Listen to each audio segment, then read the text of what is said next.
झूठी शिकायत, झूठी एफआईआर, झूठी गवाही और झूठे मुकदमे के कारण लोगों की जिंदगी बर्बाद हो रही है। गलत फैसलों के कारण लोगों की जिंदगी बर्बाद हो रही है। छेड़छाड़ के झूठे शिकायतें, बलात्कार की झूठे शिकायतें, जगह कब्जा करने की झूठी शिकायतें, चेक बाउंस के फर्जी शिकायतें, ऐसे एक के बाद इतने ज्यादा फर्जी मुकदमे चल रहे हैं कि अब तो लोग देरी के कारण, मुकदमों के फैसलों में देरी के कारण आत्महत्या करने लग गए। इसके बावजूद न राज्य सरकार कुछ कर रही है, न हाई कोर्ट कुछ कर रही है, न केंद्र सरकार कुछ कर रही है, न सुप्रीम कोर्ट कुछ कर रही है। मैं सुप्रीम कोर्ट से रिक्वेस्ट करता हूं, आप हमें 1000 पेज का जजमेंट मत दीजिए। आप बड़े बड़े केसों को एक बार छोड़ दीजिए। आप एक हफ्ते तक केवल इस बात पे सुनवाई करिए कि भारत में जस्टिस विद इन ईयर कैसे हो सकता है। 2-3 चीजें तो मैं बता सकता हूं। सबसे बड़ी समस्या यह आ रही है कि जो स्टेट लेवल पे जो जजेस हैं, उनकी क्वालिटी में बहुत फर्क है। उनकी क्वालिटी में बहुत फर्क है। दिल्ली के जज की जो कंपेटेंस है, दिल्ली के जज की क्वालिटी बिल्कुल अलग है।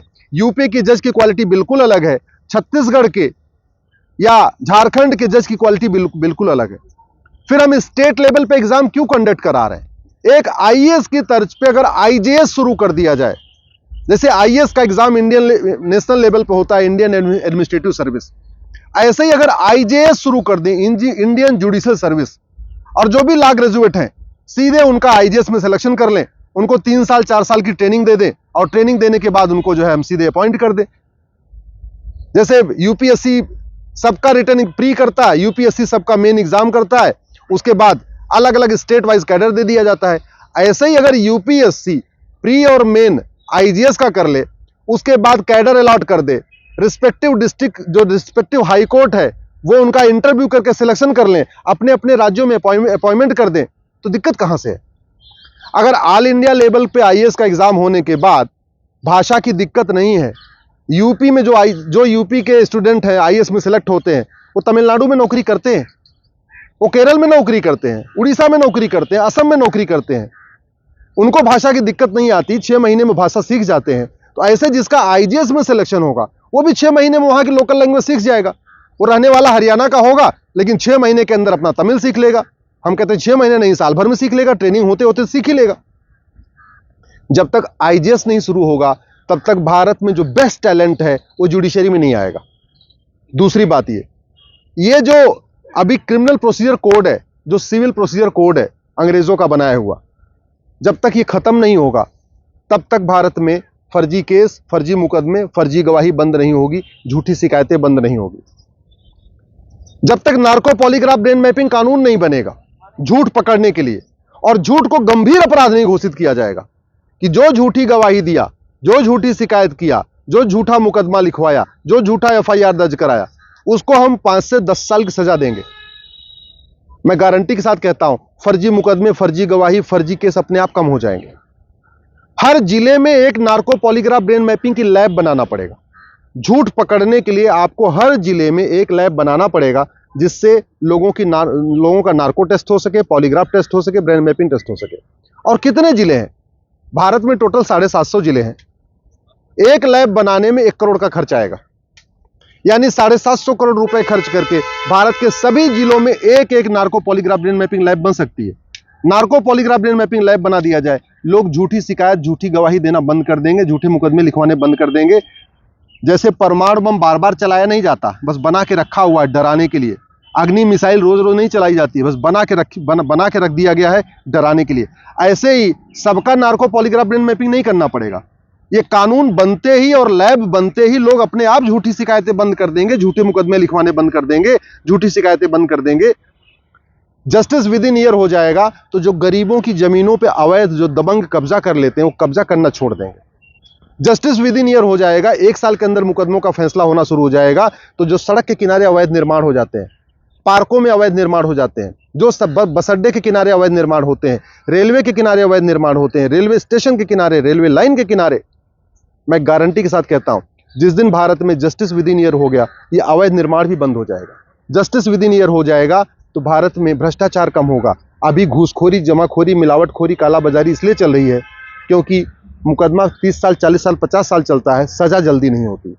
अभी काला बाजारी इसलिए चल रही है, मुनाफाखोरी इसलिए चल रही है, मानव तस्करी इसलिए चल रही है, नशा तस्करी इसलिए चल रही है क्योंकि भारत में जस्टिस विद इन ईयर है, उनको सजा ही नहीं मिलती है। अगर जस्टिस विद इन ईयर हो जाए तो आदमी ने एक अपराध किया, तुरंत सजा हो गई, दूसरा अपराध करेगा नहीं और 10 साल जेल में रहेगा, 5 साल जेल में रहेगा, सुधर जाएगा। अभी तो क्या होता है कि एक अपराध करता है, सजा नहीं होती, दूसरा अपराध करता है, तीसरा 25 जब अपराध कर लेता है तब जाके उसको सजा होती है।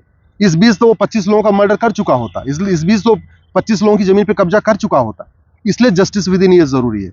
ये जो दहेज के झूठे मुकदमे चल रहे हैं, छेड़छाड़ के झूठे मुकदमे चल रहे हैं, बलात्कार के झूठे मुकदमे चल रहे हैं, पता चला साल 2-2 साल एक साथ में रहते हैं और जब नहीं पटती है तो कहते हैं कि हमारे साथ रेप हुआ। 2 साल के बाद, 3 साल के बाद कहते हैं हमारे साथ रेप हुआ है। अरे रेप अगर वास्तव में रेप होता है तो जिस दिन रेप हुआ उसी दिन जाके एफआईआर लिखवा देना चाहिए, अगले दिन जाके एफआईआर लिखवाना चाहिए। 2 साल लिविंग रिलेशन में रहने के साथ, 2 साल एक कमरे में रहने के बाद कहते हैं जी हमारे साथ रेप हो गया। ये कोई मतलब है क्या?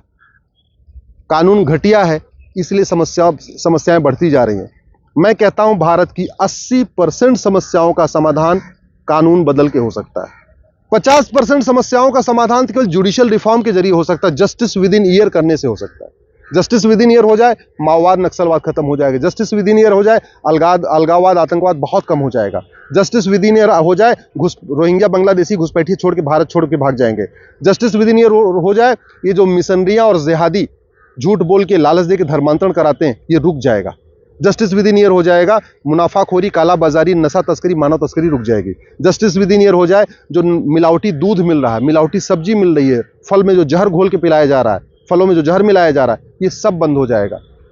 अगर हम वास्तव में भारत को कल्याण करना चाहते हैं, भारत को विश्व गुरु बनाना चाहते हैं, तो सबसे पहले हमें नियम कानून बदल के जस्टिस विद इन ईयर लागू करना चाहिए। जस्टिस विद इन ईयर का मतलब 1 घंटे के अंदर एफआईआर, 1 महीने में जांच और 1 साल के अंदर फैसला।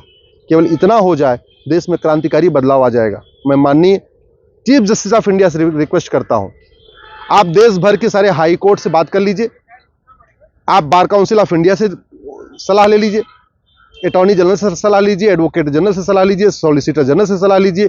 देश भर में सभी एक बार आप ओपनली सबसे सजेशन ले लीजिए। एक बेंच गठित कर दीजिए जस्टिस विद इन ईयर। वो बेंच 3 दिन, 4 दिन, 5 दिन सुनवाई कर ले और सरकार को बता दे कि जस्टिस विद इन ईयर करने के लिए क्या क्या करना पड़ेगा। सरकार को आप डायरेक्शन दीजिए।